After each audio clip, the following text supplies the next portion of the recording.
Effective formative assessment can be defined in kind of a nutshell as a process whereby students and teachers use evidence of learning to impact and inform instruction. Effective formative assessment is seamless in the planning, teaching process, so that it's not that, we plan, we teach, and then we have to think about some level of assessment. It's integral to that every day.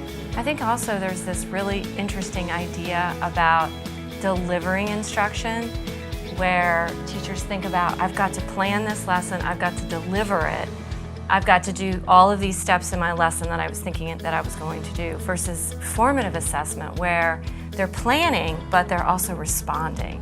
They're listening, they're looking at what students do, they're interviewing students, and then they're making new decisions in their lesson based on that information. I like to say we distilled techniques and came up with observation, something the teachers, by the way, have always done, but we're focusing our work on how to think about observation, how to plan for and anticipate. Interviews are really critical to our work too. And then in fairness, we created the Show Me as sort of that personal reflection, that performance-based response. Show me what you're doing.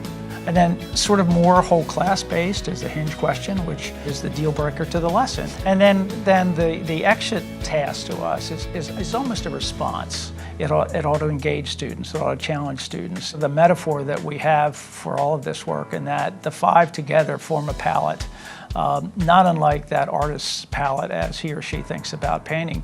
That canvas you paint every day is your classroom, and you're going to select from this palette every day. So that overwhelming feeling can be parsed into bite-sized pieces so that they can start, try one, try two, try three, so that teachers, once they start one, they can integrate the others, and then they feel pretty comfortable trying them.